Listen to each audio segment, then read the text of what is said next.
Cool. We're live. We're live. Just doing a little jig here to pass the time. And it's not helping. Start singing a song. Yeah. 2 minutes. When he says it like that, it just feels like 10 minutes. I know, like Okay, a long time. 120 seconds. 1 minute. I can actually run through the intro. You all seen the intro, right? It's a bit of a random. Yeah. My wife was like, "You should say smash that like button." I can't do it. Baba, you're in Pakistan or you're in Singapore? I'm in Singapore. You're in Singapore. I thought so. Okay. And it's one of those days where it's raining, but it's also not raining. Beautiful. We're just waiting.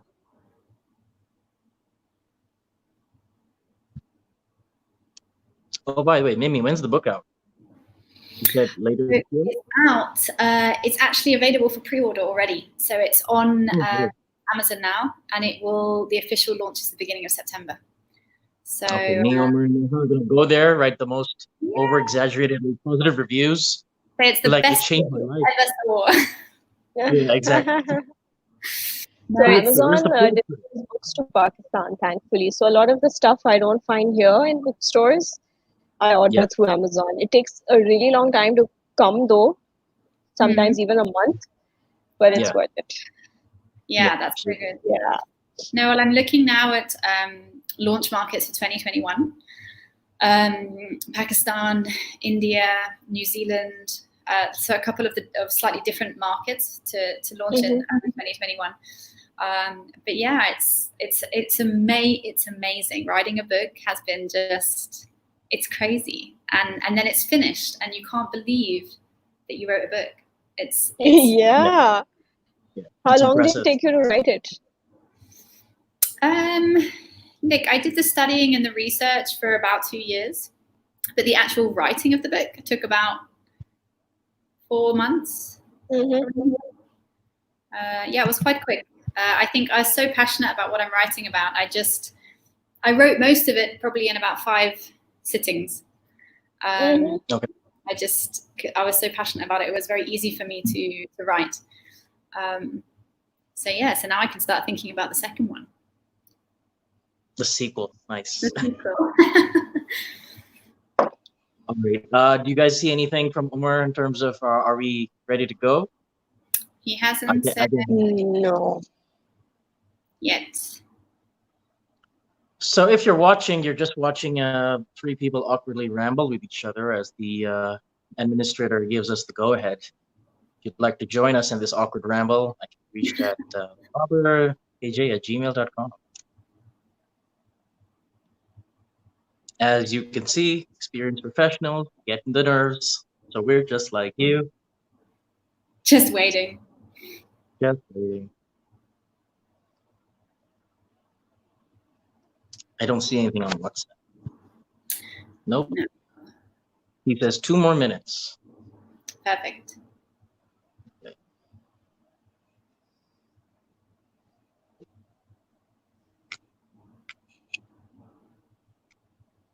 Oh, how was your pitch yesterday, Amy? Oh, it was amazing. Yeah, it was really, really great. We had there's some existing clients, so we were pitching new work to existing clients, and they loved it.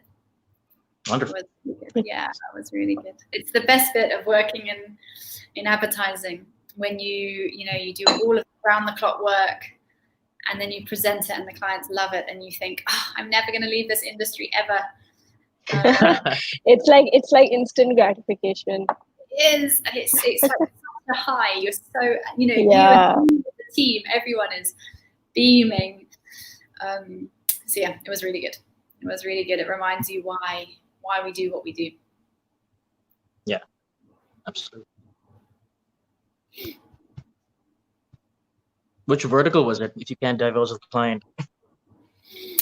Actually, it was like a 360 campaign idea for a new launch for the Middle East in the dairy category. So there was bits of everything in there. It was. Okay, so Umar just messaged. I think we can start now. Great. Yeah. Sweet. All right. Welcome to episode 6 of the Crack Your Creatives webinar series. If you're watching us on Facebook or YouTube, be sure to like this video to support the page/channel, and be sure to like and subscribe to stay up to date on the next episode. Also, if you think I narrowly avoided doing a terrible job, let us know in the comments.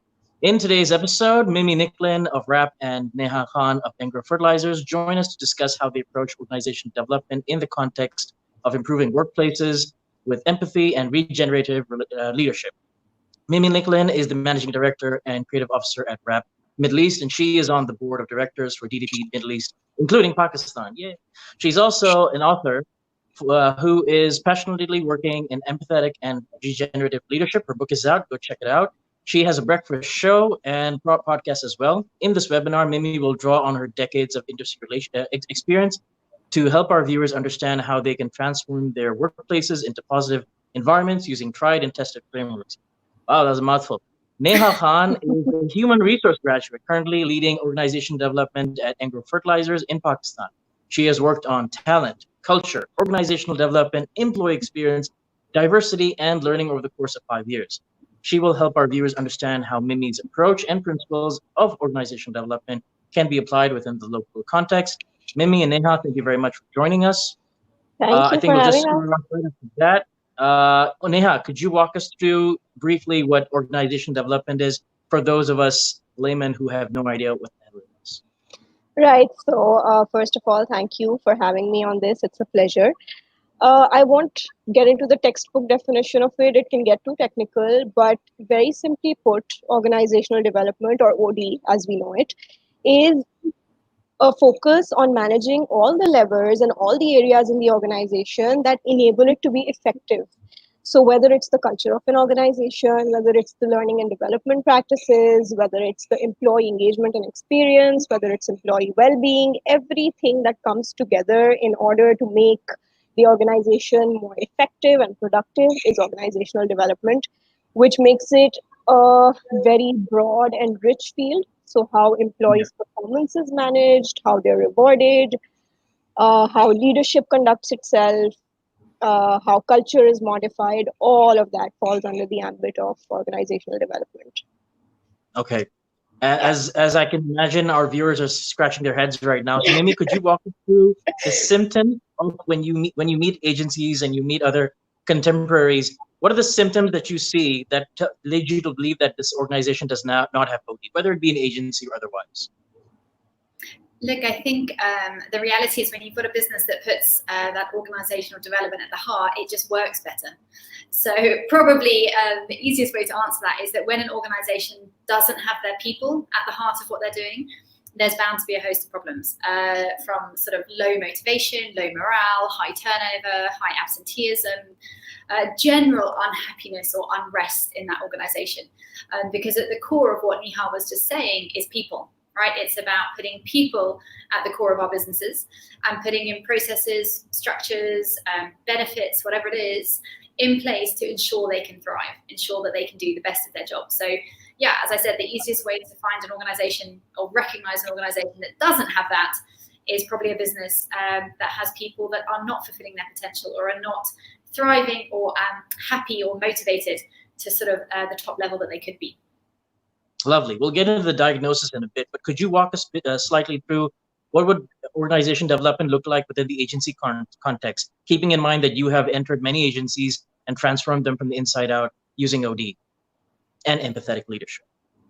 Yeah, look, I think, the best of agencies know that, right? I mean, we are an industry, I obviously work in advertising and have been client side as well, but our industry, what we sell is our people. Right, we sell their brains, we sell their creativity, we sell their charisma.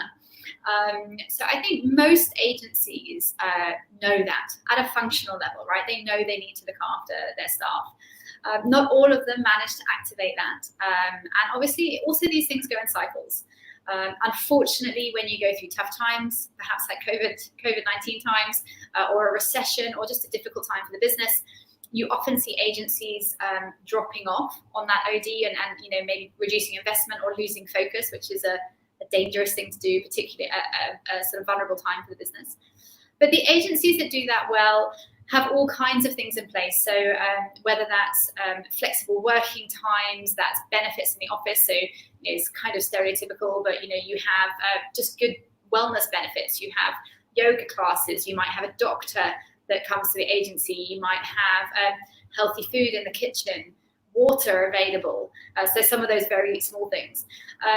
From a bigger picture point of view, you're looking at culture. So flat structures where every voice is heard, structures where the top and the bottom are very close together, structures where people are allowed to have a voice and where you don't see self-censorship. So self-censorship is probably the enemy, like the kryptonite to creativity, because when people feel they can't talk or share, they tend not to be very creative. So you'll also see environments where that self-censorship or discomfort is higher as well when that's missing. Lovely. Neha, could you walk us through, from an organizational principles and an academic somewhat standpoint, what Mimi's just shared, but even if there's anything but missing in that, in terms of what are the deep principles within organizational development that every organization should have? Absolutely. So I think that Mimi captured everything quite beautifully. That is really the essence of what organizational development is. But she spoke from an agency point of view, which is centered around people as the competitive edge, right? But every organization is structured differently. Every industry is structured differently. So that also naturally impacts the way people are dealt with. So, for example, the organization, so the subsidiary companies of Engro that I have worked for, I was at Engro Corp before, and then I moved to Engro Fertilizers. And that is when I noticed that every industry will sort of dictate how your people, even the size of the organization will dictate how you manage your people processes. So I think that one of the keys in OD, in my experience, is managing people through behaviors, managing people through empathy, empathetic leadership, and really focusing a lot on the how of how you work. So achieving objectives, achieving your annual goals, all of that is there. It's a given. But how you approach your work, how you treat your people, how you treat your colleagues, how you interact with them is very, very important, because that is how a culture is shaped. So I think my input here would be specifically to focus on the how, specifically to focus on the behaviors and the competencies of your people, to sort of really drive how people behave and really drive how they treat each other in the organization, because that will eventually impact everyone's experience and the overall culture of the company.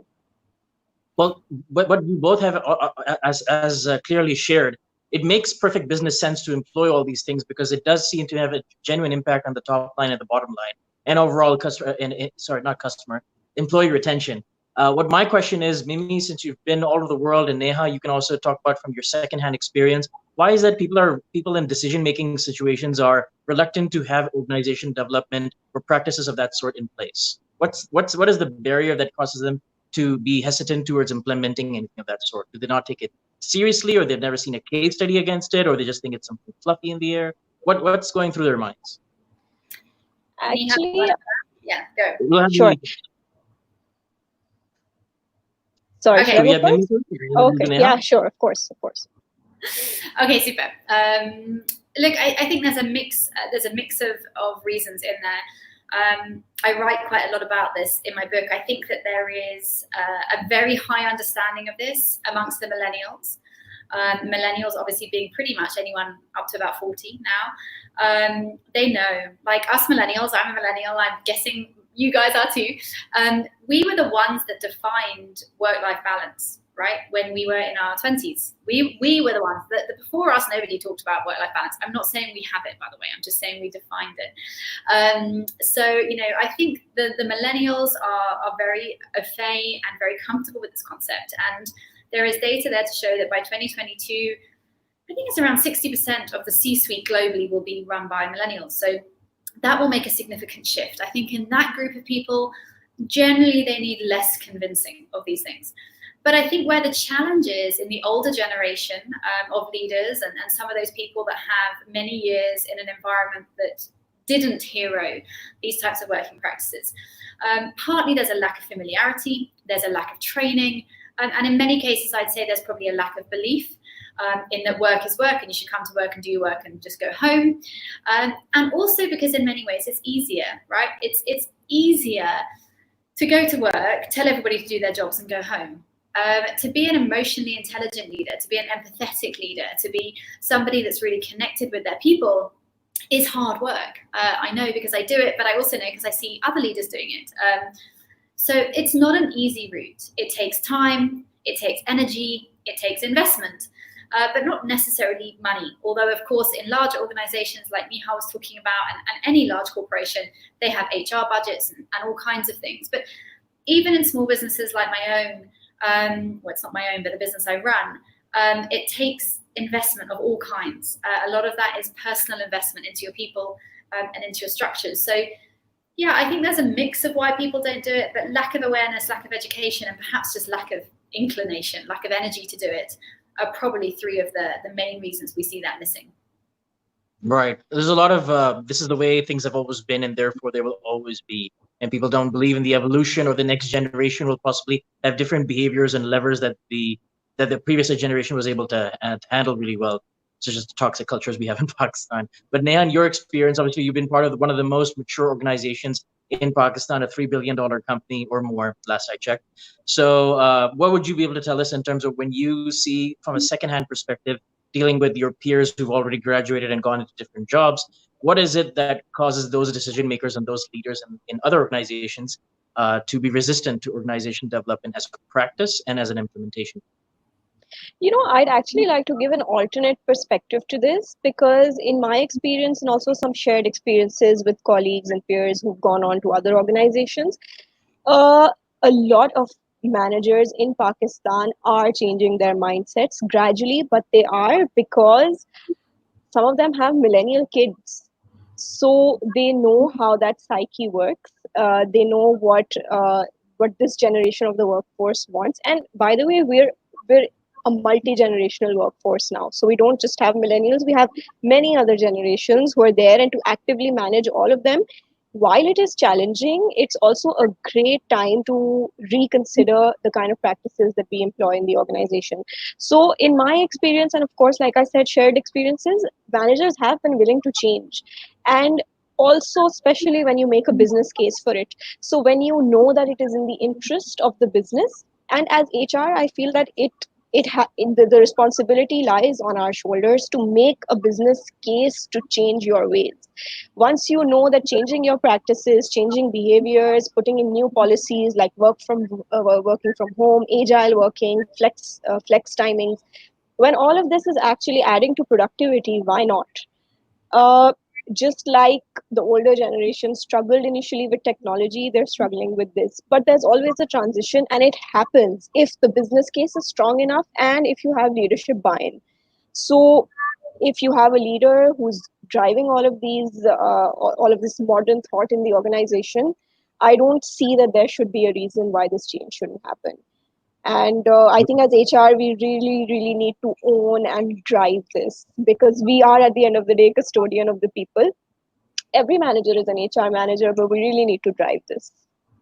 Right. And on your point about case studies and some sort of proof of concept, we can ask Mimi to tell us how she turned around RAP, what you solved, how you did it, what was the diagnosis methodology you used, and any lessons that you learned. So if you could just educate us about a real world example in terms of what you've done in these 2+ years that you've been at RAP, that'd be really helpful for not only just our viewers and ourselves, but also for convincing future decision makers.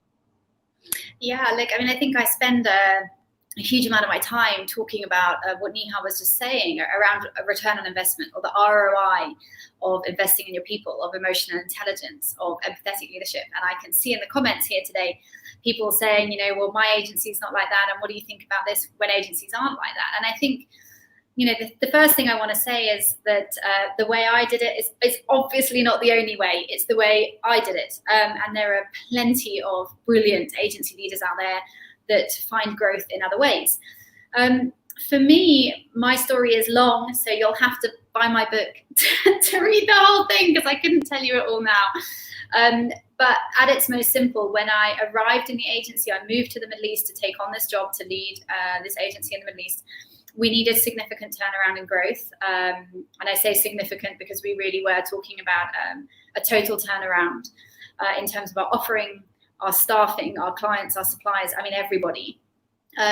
My belief always was that when I had nothing else, so I had no revenue, no clients, no retainers, it was a difficult time for me, for all of us. If I put people first, the business would grow. And I just stayed very, very true to that, much to the dismay of some of my colleagues. You know, I didn't want to spend days looking at spreadsheets or profit and loss analysis, because it wasn't going to change. You know, the only people or the only thing that can change an agency's trajectory is its people. And not just the people inside the agency, but the clients, the partners, the suppliers, whoever it is that you're working with, because we are, as I said, a people-led business. So my learnings were very much around managing and balancing humanism with capitalism, right? We're not in this business as charities. We're here to make money. But there is a way to do that by which you can put the people first and the people at the center of that. And what you find from that is, as I mentioned at the very beginning, you find much higher loyalty from your staff. You save or reduce sort of overheads because you have less absenteeism. You have people that are working at their full potential. In terms of the way I did that, I mean, there were, as I said, lots of little pieces, but at the core of it was listening.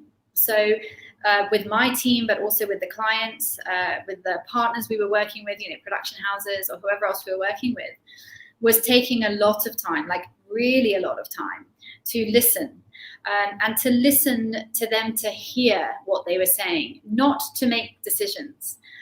You know, empathy is not about judgment. Empathy is not about making assumptions on behalf of anybody.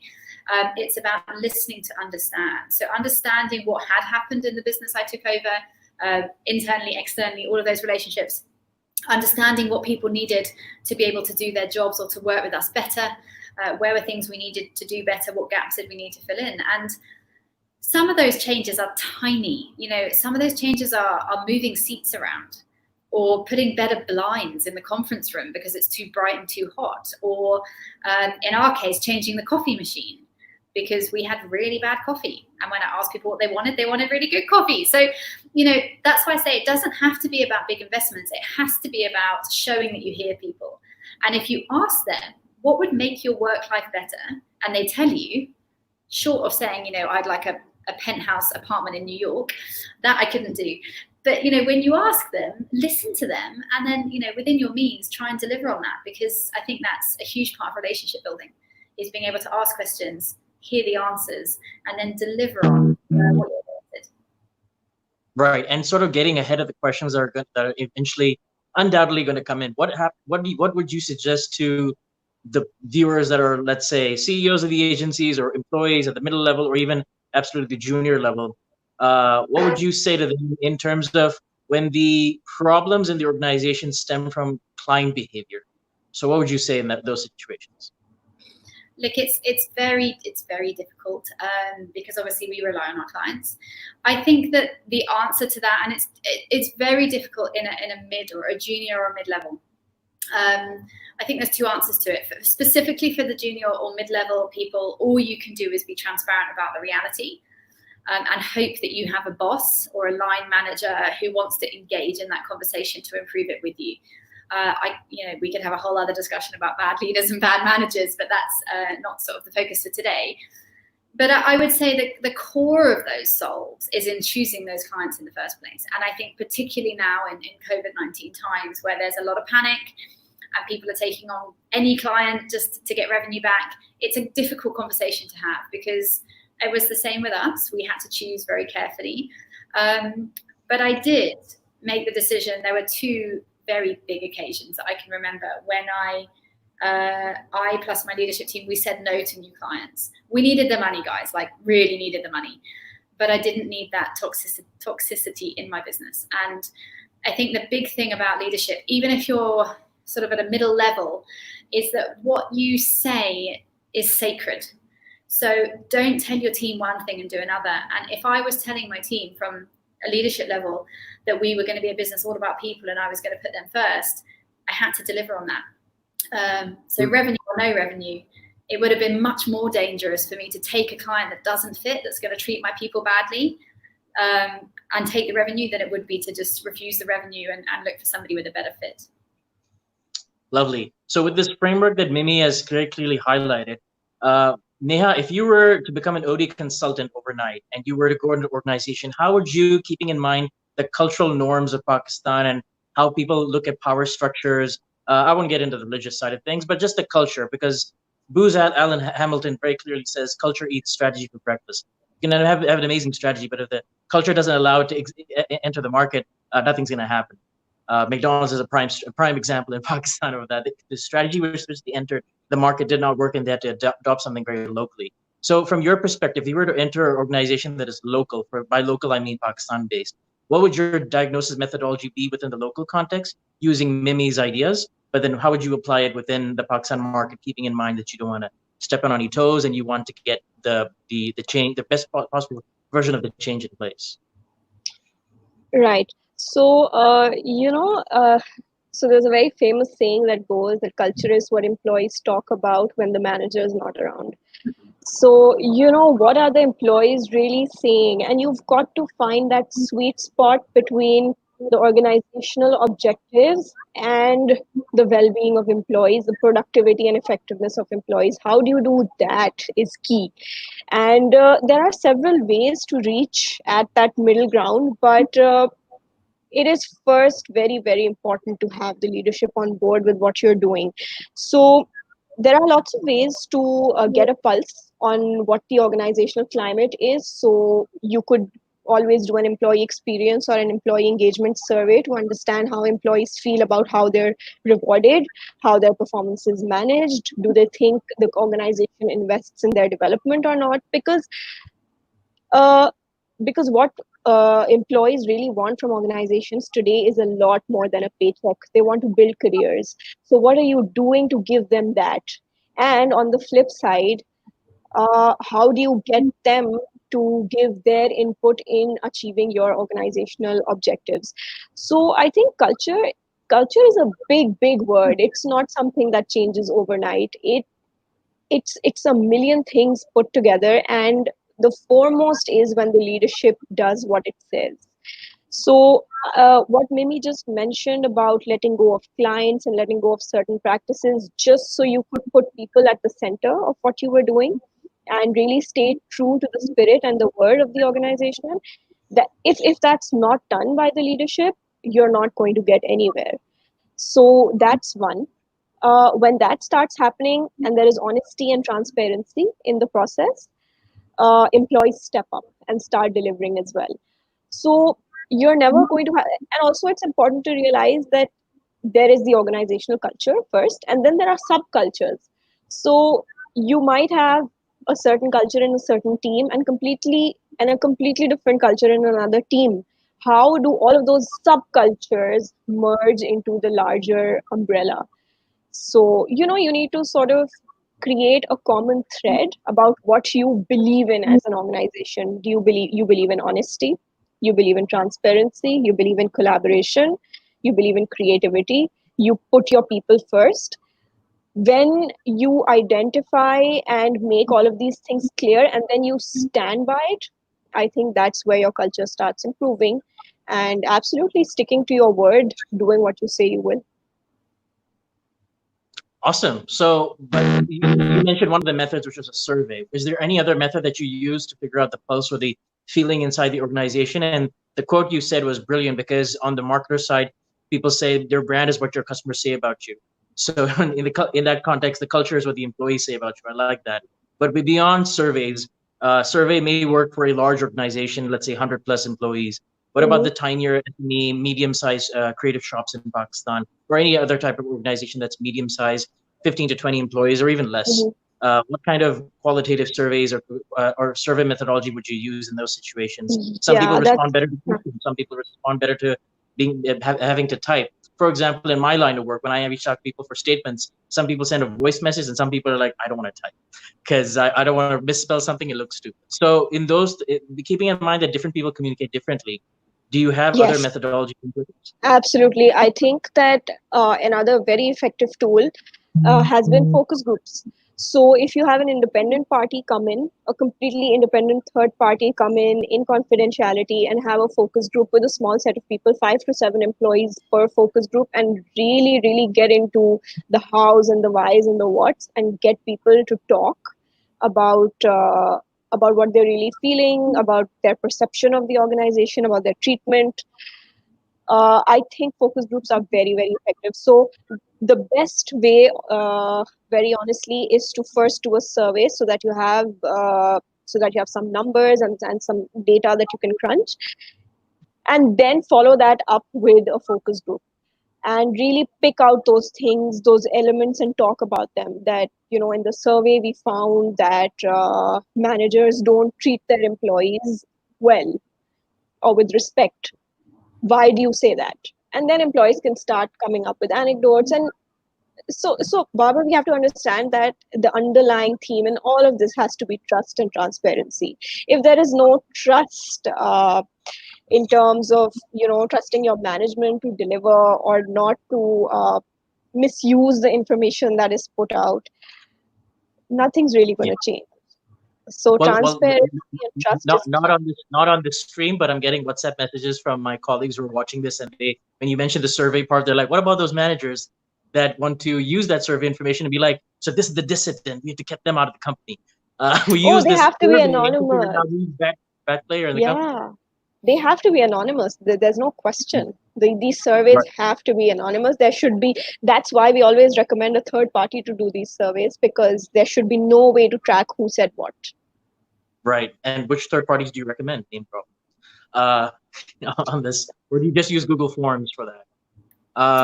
All right. We'll if you want to mention the third parties that you use, go ahead. Oh, sure. So there are a lot of companies in Pakistan doing this. So you can either go through an agency, design the survey yourself, but get the agency to administer it, or you can use online tools. So Mercer from Abacus Consulting does it in Pakistan. That's one that we've used for a very long time. And Engro is now using a tool called Qualtrics. So it's a very good online tool. It gives you all kinds of data and analytics. So you can do those. You can even do a simple Google form, make it yourself, but make sure that you don't have access to the backend data and somebody else does the analysis for you. That gets a lot of buy-in from employees. I appreciate you mentioning the Google Forms part, because the viewers are like, not everyone's a $1 trillion company like Engro that they could just go to Qualtrics. Absolutely. That's what I said. You just make the questions yourself, get an agency on board, and just make sure you don't have access to the data. Right. All right. Yeah. So at this point of our webinar, we will be addressing the elephant in the room, which is Corona-19, and all these principles that we discussed, this methodology and these best practices that we discussed, obviously were created, I guess, when there was no pandemic or recession happening in the world. So a lot of people who are watching this, who let's say, due to the experiences that they have in their personal life or in their professional life, are a bit cynical, a bit skeptical with what's being discussed right now, even though we have a clear case study in front of us. Engro is a $1 trillion company, and Rap is a very, very successful advertising agency in Dubai, and Mimi's doing an amazing job with it. So we have two very clear case studies in front of us. But for those people who say to us that there's a recession going on, and everything that you just mentioned right now tells me that it's very clear that my organization doesn't have OD in place. I don't see that my supervisor, let alone the person above them or the person above them, will be receptive to these ideas, will want to implement these ideas. We're cash strapped, our clients are leaving, our businesses in the red. For those people who are unable to, let's say, jump ship, or unable to build the confidence because the culture doesn't allow them to speak up, for those people who are really trapped in those situations, aside from leave your job, which not everyone has the leisure to do, how would you suggest? I don't know why I'm smiling at such a serious topic, but what would you suggest to those people in those situations in terms of how they can cope with the situation in the most healthy manner possible without compromising too much on mental health? And I think we'll start with Mimi, and then we'll go to Nia. Look, it's a very difficult time for many people, and certainly from a mental health point of view, there's data now from Accenture that shows that 9 in 10 people have some level of mental health engagement issue or problem. So it's something that's very widespread, and of course you're right, people can't just leave their jobs because they have a bad day or a bad week or a bad boss. That's not always an option for us, and nor should it be, because long term, that can't be the solve. You can't just keep running away from these issues. Having said that, I've been stuck in those roles before. I do know how hard that is. I think the only fair advice that anyone can give you is to be very clear about what your boundaries are and how you would treat the situation differently as you grow, because you're not going to be in that job forever.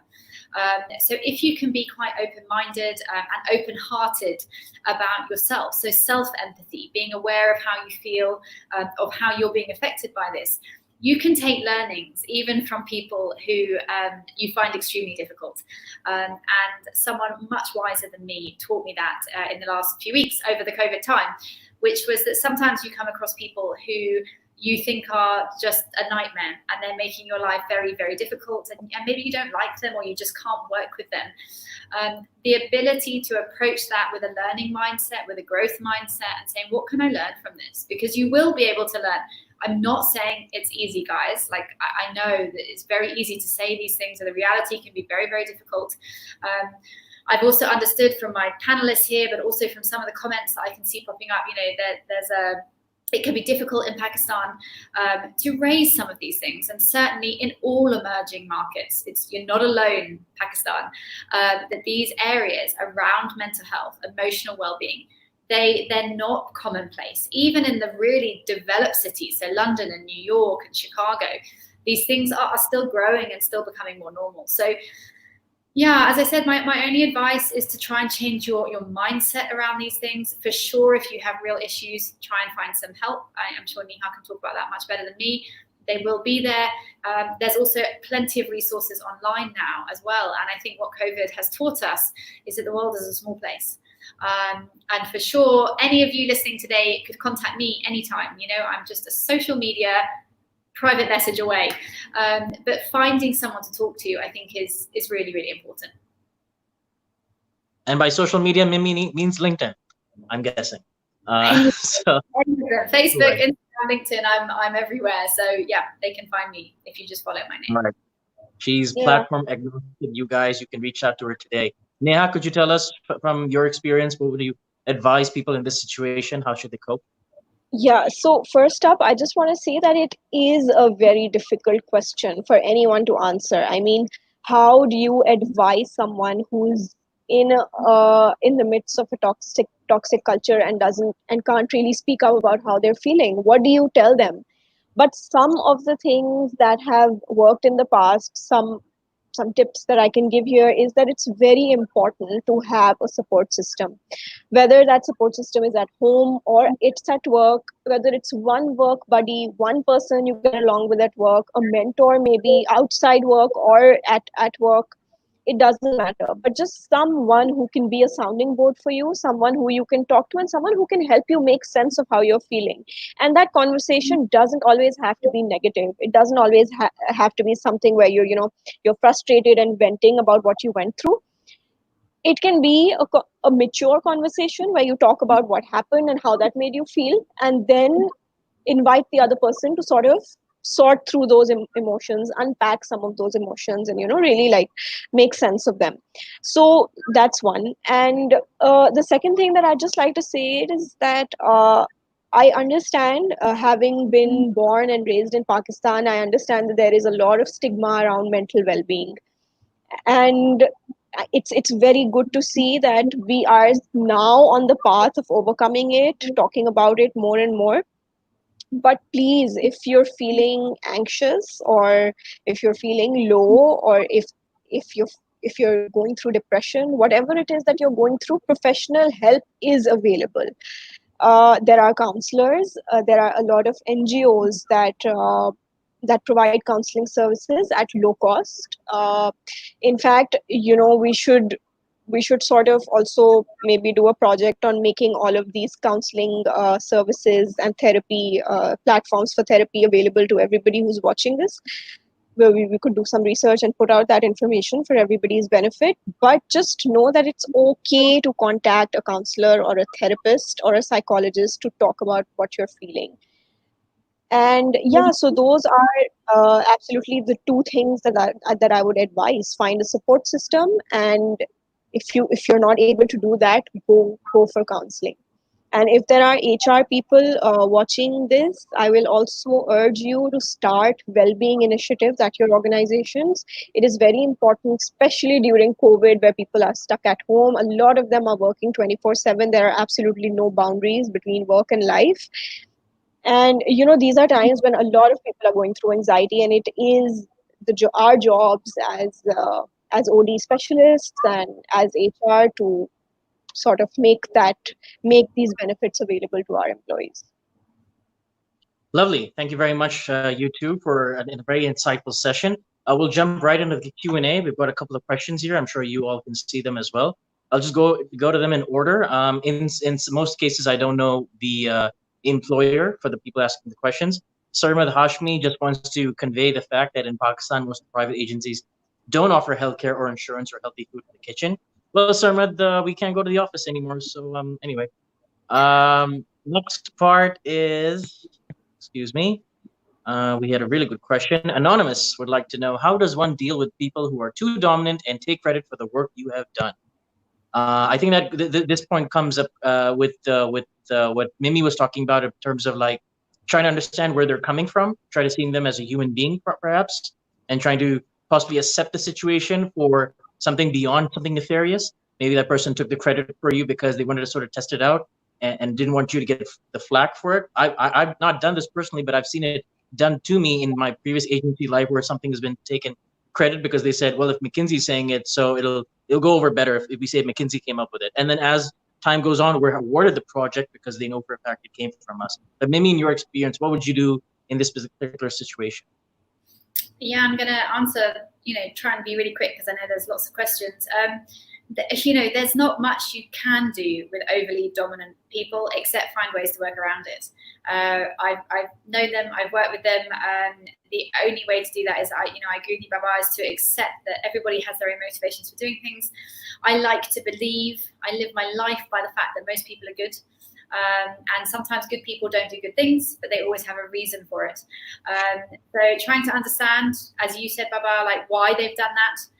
And then trying to find another path, because fighting fire with fire never works in the end.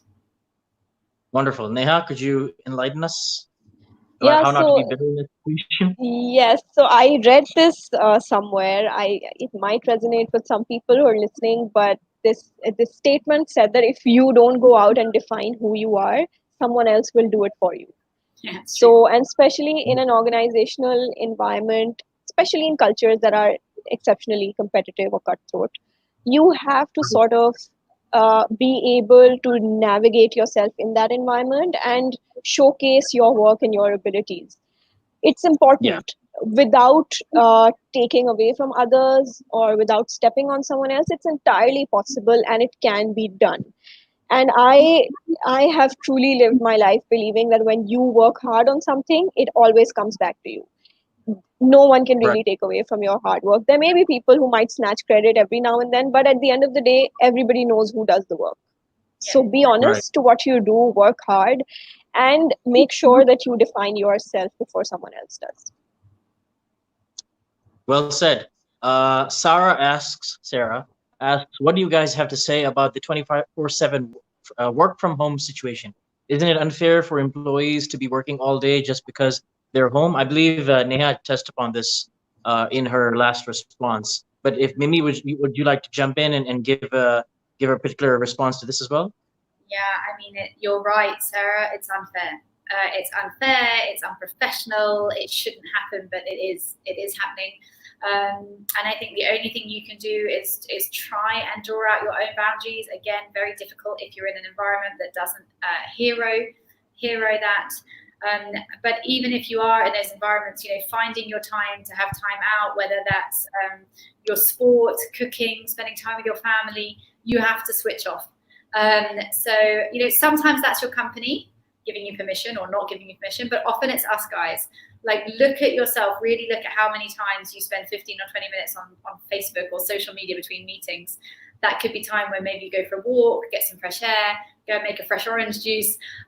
So be quite strict with yourselves as well. When you do have those windows to get away from a screen, run fast away from the screen. Lovely. We have a question from Sohena from East River. She's just pointing out a fact based off secondhand experience that a lot of people in Pakistan and this is and Sohena and everyone else listening. We were speaking to Mimi earlier, and she's worked all over the world. She's also had a dabble in Pakistan, and she has mentioned to us multiple times that the things that we think are purely a Pakistani problem or problems that only exist in Pakistan happen all over the world. So on the one hand, misery loves company, but on the other hand, this is quite common. So we can't think of we shouldn't single ourselves out and think that we're the only ones dealing with this. There's everyone else in the world dealing with it one way or the other. And the question is basically, people online, they're very they're evangelists around mental health, and they talk about the importance of it. But in real life, people are unable to process the idea of someone having a mental illness, and they may perceive you negatively for even stating the fact that you're feeling depressed or anxiety or whatever. That maybe how does one manage that in an organization is the question. In terms of you may not be able to speak about it within your organization, but because you feel like by saying so, your manager, your supervisor, whoever will think less of you as a human being because people still think that way. Or how do you deal with people even finding out that you have these problems, and then the kind of whispers and whatever else happens behind the scenes? I'm going to let Neha answer technically because I think she's far more equipped to answer that. But I would just say, again, to sort of just repeat what Baba was saying, this is the same everywhere, guys. I mean, maybe with the exception of London and New York, who are slightly ahead. Certainly Middle East, Africa, Asia Pacific, this is China, India, everywhere, right? This acceptance of mental health is in its really, really early days. So I'm going to let Neha answer technically the answer to that, but I just want to reassure you that you're not alone, your businesses are not alone, and things are changing, but it will take time. Yeah. So I think here I just like to add that sometimes we forget the power of our own voice. Sometimes we forget that speaking up will bear some fruit. If not a lot, it may not help us a lot, but at least voicing what we're going through or voicing something that's important, not just for us, but for others as well. For others who may not be speaking, who may be feeling the same way, but not speaking up due to the same fear that they might be shut down, we can actually gather some support. And I think if you're feeling unwell mentally, or if you're going through something that's keeping you from performing to your best, rally some support. Talk to your colleagues and peers and ask them if they're feeling the same way. You will be surprised with how much support you will get, because people are mostly going through the same things, but they're not talking about it because they're all just scared that they're going to be shut down. So I think first rally some support and say what you have to say, because I always encourage this, that you must at least voice your feeling once. Just see what kind of response your manager gives you. You're not going to be fired for speaking your mind. At least I would like to I would like to believe that managers haven't gone down to the level that they do something so adverse. But do speak to your managers, take some time off. It's okay. The company is not going to stop working if one employee disappears for a week. It's going to be fine. So take some time off, and just always remember that absolutely nothing is more important than your mental and emotional well-being. If something's taking up that kind of negative space in your head, maybe you need to cut off for a while, and that's okay. And if your manager's not understanding, it's very unfortunate, and my heart goes out to the people who don't get managers who are empathetic. But please just do make sure that you voice it. Voicing it is step one of getting anywhere. Wonderful. Kiran Sohail Azimi is asking, unfortunately in Pakistan, leaders and managers have studied these things and they've received trainings on it. Like you'll see people do sensitivity seminars, but then they're not so sensitive about any, even after the seminar, and they don't adopt these practices. So I believe the question in this would have been that what would you suggest in these situations? Kiran, Mimi, and they have already addressed this in the previous answers. So there is a way to go about diagnosing the issues and conveying them in a manner that's P&L friendly, because some managers only understand the language of P&L. So there's a way of going about it, and they've mentioned this earlier. So you just have to go back, scroll a bit back in the video, and you'll be able to see that. But Mimi and Neha, do you want to add anything on top of it? No, look, I mean, there's, as I mentioned earlier, I think there are barriers with older generation leaders that, you know, like Kieran's saying, maybe are aware of these things, but aren't necessarily executing them in their culture yet. And I agree with Neha that having a voice in those things is important. You don't need to go in at force. You know, you don't need to be in England, we call it a bull in a china shop, like that massive crash, you know, just to take steps towards making some of those changes along with your leaders and along with your teammates. You know, anyone can make change. So yeah, I think absolutely. Remembering you have a voice. Yes, and I just like to add here that this is exactly why HR and OD, and not necessarily HR, just even if it's one person who's acting as the custodian of the people in the organization, and if you have good decent OD practices in place, you will be able to nip these in the bud. Because when managers, and sometimes you have to take the more harsh route, when managers have to face repercussions for behaving this way, when performance management or bonuses or increments get a hit, everyone sort of comes back on track, right? So there has to be a system of accountability, which is why very, very strong performance management practices and accountability practices have to be in place, which is why, you know, going back to what Mimi said in the right at the beginning, that people have to be at the heart of an organization. That's the only way that we can solve these issues. There's really no other way. Absolutely. Afan asks, what if you join an organization with the motivation to do amazing things, but then there's zero teamwork and collaboration skills and with other people? Because we're running out of time, Afan, what I'm going to be doing is asking you to just scroll a bit back. And there was a question earlier about what to do well, we sort of addressed the elephant in the room, and we said in a C19 recession, how would you cope? So those coping mechanisms could possibly help you in terms of understanding how do you deal with an organization with zero teamwork and collaboration skills. Because to advise you to try to do any diagnostic OD exercises would probably backfire. Keeping an understanding of what you just mentioned in your question, and also asking you to, or recommending that you leave the job is probably a bad idea, because in Corona-induced recession, that's a very uningenious idea. But so we'll just go to the next question, because some of the questions are based off things that we already addressed. If you both don't mind, we'll go now to the question from Asad Safi. What do you have to tell those HR professionals who are literally laying off people, even though they've done great work for the company, but they're just doing it to protect themselves?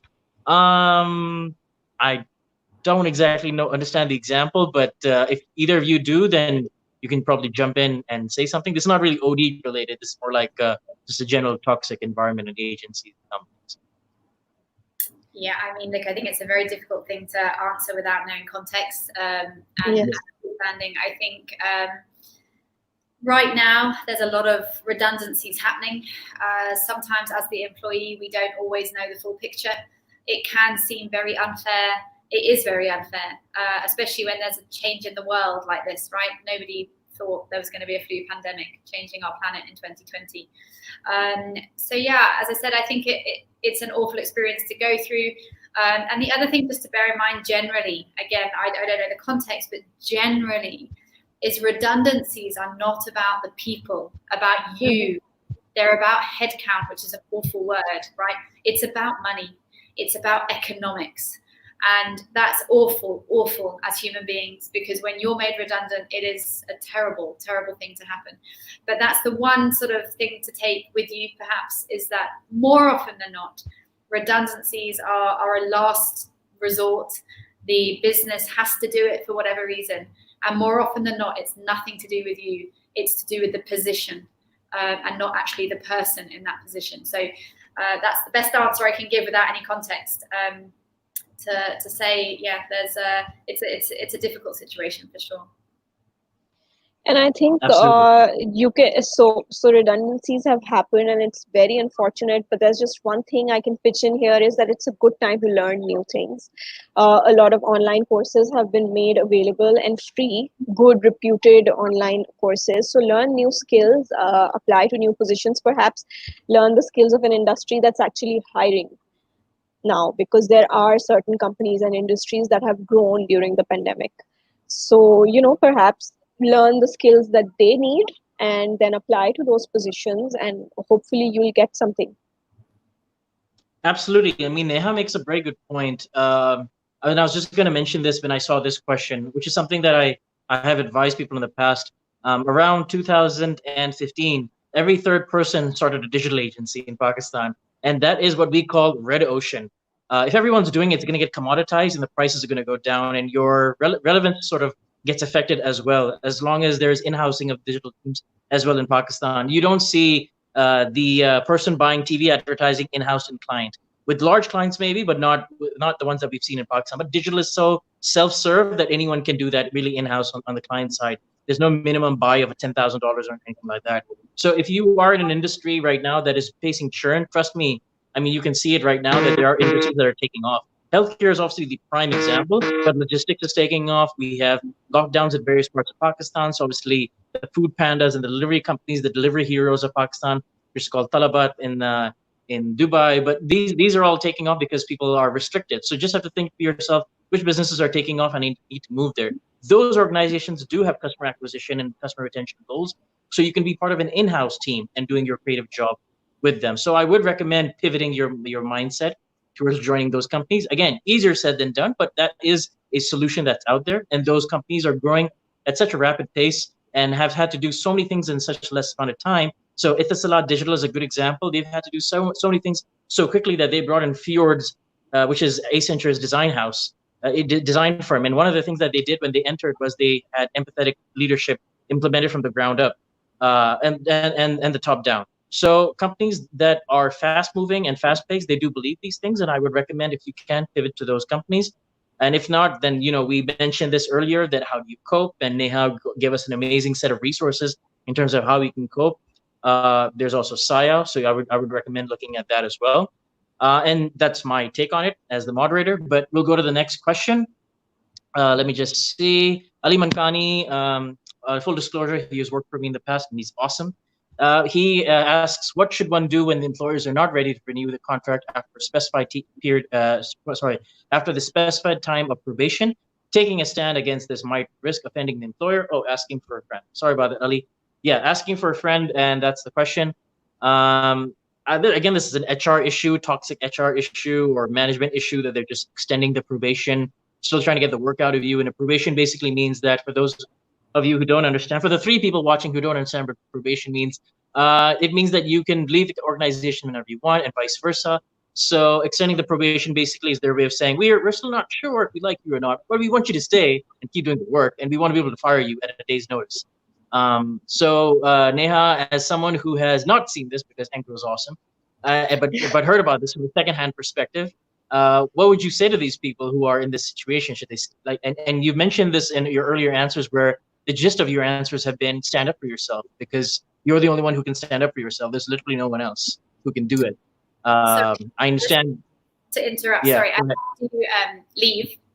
And sorry, everybody, I have a really hard stop. So I didn't want to interrupt once Neha starts giving a really amazing answer. So I just wanted to say thank you very much to everyone for having me. And as I said, anybody that wants to reach out, I answer every message I get. So please do.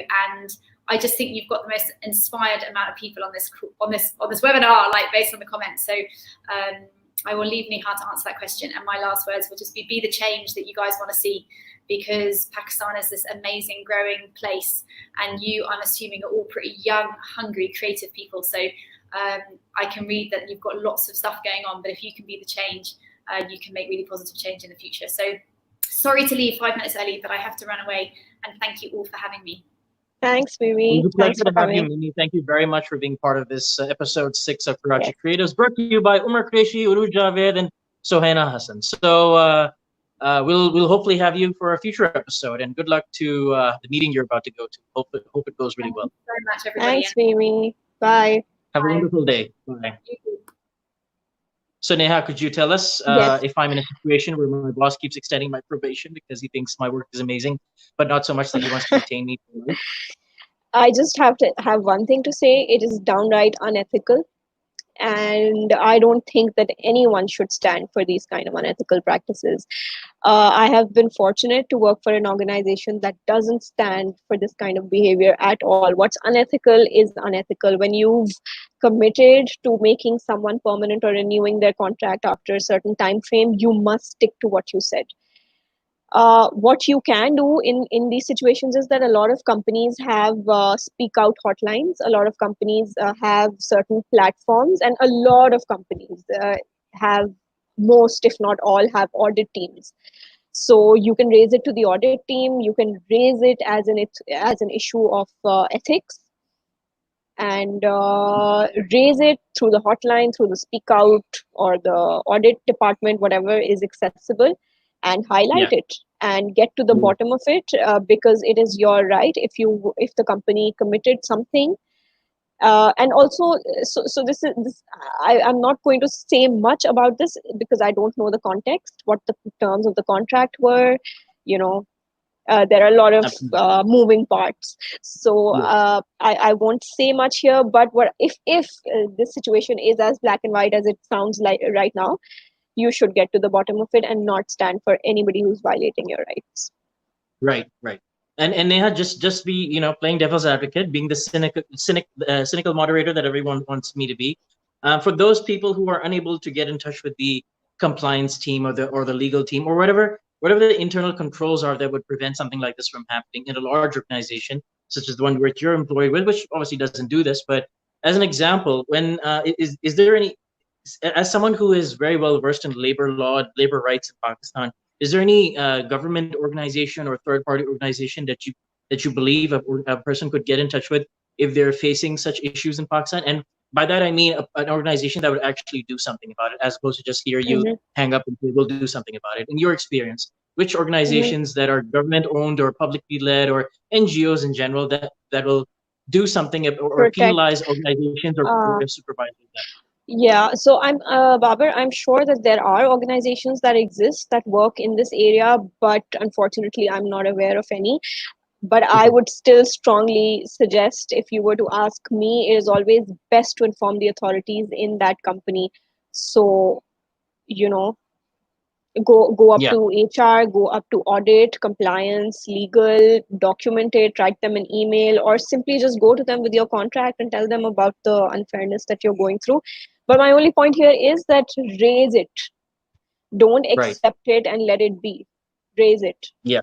And, we should perhaps do some research on if there are any NGOs or external organizations working on this and put it out there for people to benefit from. I think we should do that. One of my friends is messaging me on WhatsApp and saying that the next Me Too movement will be about horrible bosses. So I totally agree on that. And we'll just go for one more question because some of the questions are a bit repetitive and I don't want to go over it twice. Sarmad Hashmi brings up a pretty good question. It's a bit loaded, and again, we don't know the full context, so it's not everything's black and white. There's always grays. Sarmad Hashmi is asking, talk about your boundaries, and the next thing. Oh, sorry. The question, I think, if I'm just reading it properly, just like in Pakistan, we don't take mental health seriously as a supervisory level. People don't understand the concept of boundaries. It's taken people like 2019 to understand what the word consent means. So people don't understand the concept of boundaries. Sarmad Hashmi's question, I guess, just basically is saying that job security doesn't exist in these times of corona pandemic, and people are just doing the job and doing whatever is thrown at them and at whatever hours with no work-life balance because they feel like they might get fired for saying no or disagreeing or asking for some sort of leeway or leverage on the work that's been put on them. So what would you say to this person, Neha, in terms of, again, this sort of touches upon what we discussed earlier in terms of the C-19 recession? But in his mindset, assuming this question is either from him or from a third party that he's answering the question on behalf of, but what would you say to someone like this who's dealing with this? Yeah. So I think some of the most practical ways of dealing with this, if you're overworked or if you're working longer hours than normal, it's a good idea to have a conversation with your boss, and it doesn't have to be a negative conversation. I keep saying this, it's possible to convey what you want and how you're feeling without making it a fight or making it negative, right? So when you're being assigned a load of work that you're expected to deliver on, have a conversation on timelines. Maybe have a conversation on priorities. Tell them that, okay, if project A is priority, I'll work on this today, and the rest of the projects maybe we can align for next week or day after tomorrow, or whatever a reasonable timeline is. You'll be surprised how receptive managers can be to this, because it's not possible in an organization to want to deliver on everything at once. Everything. I mean, you have to draw the lines of priority somewhere. So have a conversation on that. And if you're working long hours, make sure you take the weekend off. Have a conversation with your manager about delegation. Maybe there's another member in the team who doesn't have as much workload as you. So maybe you could divide and work collaboratively as a team. It's all about how you pitch it. So you can always say it in a way that makes you sound like somebody who's trying to come up with solutions. So nobody likes a person who's only got problems, right? So if you've got a problem, think of a solution and go with that solution to your manager, and there is a very high chance that it will get accepted. So lovely. And a lot of people, this, yes. So some of the people who are watching this, one of the people watching this is an ex-employee of mine, Uruj Javed. She's an amazing person to talk to in terms of if you're dealing with anything, and not everyone can be like that. But for those of the audience who are watching this right now, who want to be the person that someone can confide in, can share their problems with, but also be able to respond in a qualified manner, because it's very easy to say, you can talk to me, but not everyone has the mental capacity to hear what the other person is saying and also give them something constructive. Because you mentioned, you touched on something earlier where you said that have someone to talk to who can unpack what you're going through, not just the surface level things. Some things are behind the scenes. Why is it that you feel this way? What is it about that? So the person I mentioned, Uruja, she's really smart in this area. No relation, even though it's the same last name. But not everyone can be that way. So aside from being genuinely, intuitively a very well spiritually connected person and very good human being, what is it that some people can do in terms of teaching themselves to be those mental health advocates for, or good at listening skills for people who are dealing with any variation of symptoms within the scope of mental health? Okay, so so if I understand correctly, what can we do as individuals to be better listeners to people who are going through something? Right. Yeah, because a lot of the advice is around, get professional help, but not everyone has the access. So like, if I want to be the person who someone can turn to, but I don't want to do 4 years of MBBS and then a master's in psychology, what should I do, or what should that person do to upskill themselves in being able to listen, but also being able to go deep into the issue and say, okay, so this is exactly what's the root cause of why you feel this way, the root cause of why you perceive the situation in this manner. Right. So a lot of times people who are going through something at work and want to talk about it, a lot of times they're not really looking for advice. A lot of times they just want to let it out and just talk about how they're feeling. So I think step one is just listening to them and keeping the conversation centered around them. One of the mistakes that we make a lot of times is that when someone comes to us with a problem, we start talking about how we would solve it, or how we went through something similar. So I can completely imagine two people talking, and then the other person going like, मेरे साथ भी यही हुआ था, and उस वक्त मैंने ये किया था, oh, I had this experience and this is how I tackled it. So we do have the tendency to sort of bring the conversation, make it about us, but it's not. And it's important to listen to the person, try to ask them questions about, okay, so this happened, what did you say, what did the other person say? Sometimes even try to help them see the light of the day, that maybe this is what they meant, maybe you're misunderstanding, or just let them talk about it. I am not an expert on mental health, so there's not a lot that I can say in this area, but I do know about active listening. And that is something that, there are a lot of online resources available. We should all learn how to listen and to really Okay. understand what the other person is saying. I think that would be my key advice here. Wonderful. We're just going to go to one more question. I'm just going to quickly go through the list of people who are listening, who are watching. Sohena Hassan, Uruj Javed, Anna Mashraf, Bilu, Sarmad Hashmi, Mrs. Khan. Let's see. We did that. Ryan Khan, Kiran Sohail Azimi, Shazia Asif, Anam Ashraf. There's a point to this. I'm getting to it. Ali Mankani, Danish Ajaz. Let's see. Sayyid Jeem, SN Shazi, if I'm saying it right, Umar Faruqi, and that's about it. Not to sound cliche, but please smash that like button and subscribe to the channel if you want to support this content series and show your appreciation to Umar Qureshi, Uduj Javed, and Suhaina Hassan for not only doing their day jobs, but also taking out time so that this platform can exist because your universities have clearly failed. So we're going to just go to the last question because it's just going to keep piling in. Let me just see if I can find it. It's kind of very HR technical. I'm sure you've seen it, but we'll just get to it and then we'll just go offline. And then if anyone wants to get in touch with Neha for future questions, just reach out to her LinkedIn. I'm sure she'll be helpful on that as well. Last question from Umar Faruqi is, Neha, can you please touch upon the role of recruitment in setting up organizational culture? Yeah, that's a very good question. I've spent around 2 years of my career in recruitment, and I think if I could sum it all up in one sentence, it would be that recruitment is the gatekeeper of the organization. You let someone problematic in, someone who doesn't fit, that's where your biggest mistake is.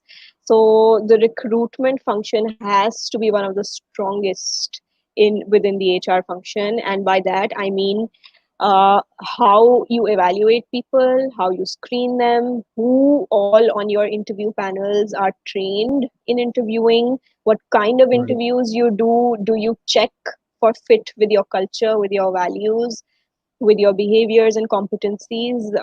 Do you check the person for a fit with the job, for a fit with the team, for a fit with the organizational culture?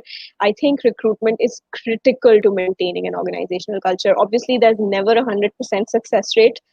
You will go wrong sometimes because some people manage to sort of navigate the system and they get in, but they're not always the best choice.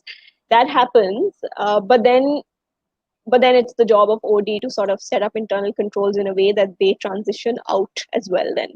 But yeah, I think my answer to that question would be that recruitment is absolutely critical and your systems have to be extremely robust. Lovely. And the sort of follow-up question to that is, how would you deal with a supervisor, employer, whatever that person is in the decision-making sphere, when you know that they've hired someone or considering hiring someone who has a track record of, let's say, getting the job done at the expense of upsetting the whole organization and just being a I can't use bad words, but just being a pain for everyone else in the organization. That is an excellent question. Toxic, but for the people right at the top, they're like, but he's contributing to the top line, but is actually making everyone else's life miserable. How would you convey to them in a language that only they understand, which is usually the P&L language, that this is a bad idea? Babar, this is exactly why at the beginning I talked about focusing on the how. It is so important. It's half of your performance at any given organization. I mean, at least for Engro, that's how we do it. 50% of our performance appraisal is how we behave. And I think, like you said, you have to speak to them in their language. You have to help them understand that if they're going to keep behaving this way, no matter how many, no matter the results that they deliver for the organizations, upsetting people around them will impact other people's productivity, which will also hamper the bottom line or the top line. So, and you just have to be very clear that people who behave badly are not indispensable, and your performance management system has to make it very clear that one person upsetting the culture or the performance of others is a greater loss than letting go of that one person. So That's behavior true. is crucial. Behavior and your conduct is it's a vital contributor to the culture of the organization. Absolutely. And one of the things that Mimi mentioned in her previous answers was just from reading the comments that we're getting, live comments that we're getting, even some in the other chat menus, we can see that a lot of people are dealing with a lot. So you should be able to reach out to someone and talk these out. Someone who can give you constructive advice, but even more so, help you understand where you're coming from and possibly where the other person's coming from. Because if you start every conversation or your day with the assumption that everyone else is fighting a battle that you have no idea about, you may think of them as more human than you usually do, as opposed to thinking of them as the antagonist in your life while you're the protagonist. And Neha, if you're up for just one more question, there is a pretty good question here, so I think I could just shoot it at you. Faraz Lahani is asking, sorry, what? Yeah, You're asking sure. something to him? No. Okay, sure. Ehsan Shazi was just mentioning what if the manager doesn't want to listen to your problem. Ehsan, we've already covered this, so you can just go back and listen to the answer. Faraz Lahani wants to know, what do you do if you are promised a very highly elaborated culture in the interview stage, but when you join, it turns out to be something completely the opposite of bad culture? How do you manage? Faraz, we've sort of touched upon this in the last question just before we open Q&A in terms of how to cope in a poor OD environment, given the fact that with C19, not everyone has the luxury to switch their job necessarily, as long as you're staying within the agency scope. Agencies have been effectively badly. Just to give a bit of a data point, before C19, the forecast from the two largest media agencies in Pakistan was that the advertisers would spend a total of $750 million in Pakistan. After coronavirus, that number has dropped down to 430 million. And if things keep getting worse, that number could reduce at the same exponential rate. So move to an industry that is not in what we call the red ocean and is in high demand. And there's many examples in front of you where you can see jobs being created left, right, and center. But I'll leave it to Neha to sort of give from her perspective. What do you do? What from your secondhand experience or your observational experience of seeing people who are promised the universe in the interview stage or in the assessment stage or whatever the stage may have been, and when they joined, it turns out that, let's say, that was all lie or that was just smoke and mirrors. What should they do in the first 90 days of being in that situation? No one can change their personality overnight and be like, I'm gonna bloody be an ENTJ now. I was an INFP, but I'm gonna be an ENTJ now. I'm just gonna run bridges left, right, and center. Yeah, that's not possible. But my 2 cents here would be that always do your homework before you join an organization. So there's always more to it than meets the eye. So find someone you know in the organization and have a conversation with them. It could be your senior at school who happens to be in that same organization, a friend's friend who happens to be in that organization, a relative, someone you know far off. Find a connection or find a connections connection who works at that organization, and make sure you do your homework before joining. And people are normally very open to having these discussions and conversations that, okay, so you have an offer, perhaps this is how you should deal with it, or this would be my advice, or this is how it is. Make sure you have all the information you need before you accept an offer, because obviously companies make a lot of efforts on employer branding and everybody pitches their organization to be really good. And a lot of times you may think that you're a good fit, but you may not be. Doesn't mean that the organization's culture is bad. It just means that you're perhaps not the best fit. And that happens. So my advice here would be to make sure you do your research and talk to someone before you join. Right. Because the reality is that, and this is a really good point that you mentioned, Faraz Lahani, not saying anything directed at you, just mentioning a offhand observation. It happens the other way around as well. People portray themselves as the best in their field, and turns out that they're just a generalist. And then the employers are like, oh, damn, this guy seemed like he's an expert in whatever field, and turns out that they don't know anything because they got someone else to do their homework. So that also happens, but it also is a reality that the situation that you mentioned is indicative of a society that really emphasizes acquisition, whether it be customer acquisition or employee acquisition, and not so much on retention. And that's not to say that it's across the whole country, let alone organization or the industry ecosystem, but that's generally what happens. So we saw it today. If you're not on the Karachi Creatives WhatsApp group, then do join, because someone did actually reach out today and say, hey, my friend has got an offer from so-and-so company. Does anyone have any contacts there? And that's the right approach to get an insider perspective, because from the outside looking in, that company might look great, but from the inside, You may never know how a company's culture is, and you may never know how the culture has shifted since C19 took over. And as the questions very clearly implicate, C19 has made, I would say it's brought out people's true sides, or the worst of them, depending on how you look at it. But it is very good. What Neha said perfectly applies. Do your homework. You've been doing homework your whole life for like 16 years. Just do a bit more homework. No one's asking you to stop doing homework after you graduate. So do a bit more homework. Reach out to people on LinkedIn and have candid conversations with them. And don't share your WhatsApp number. That's a bad rabbit hole to go down.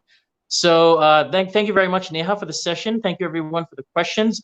Not to sound overly cringy, but smash that like button and subscribe to the channel so that the people who founded Crouch Creatives, namely Umar Qureshi, Ruru Javed, and Suhaina Hassan, know that they've done an amazing job, which they have. Just give them some love, and that way you'll be notified for the next session. You'll have an update, and we won't spam your email inbox. And if you didn't hate me as a moderator, please let us know in the comments below. And if you liked Neha and you want her to come back for another session, then we'll definitely bring her back on. Just let us know in the comments. We're not God, we don't read minds. So thank you everyone for watching, and thank you, Neha, for being with us. We're just going to sign off. And I'm Thank you for having me. Jump in and say, hey, let's campus. Omar, I'm just going to stay here very awkwardly until you kill the call. Yeah, he's not going anywhere. So let's just leave.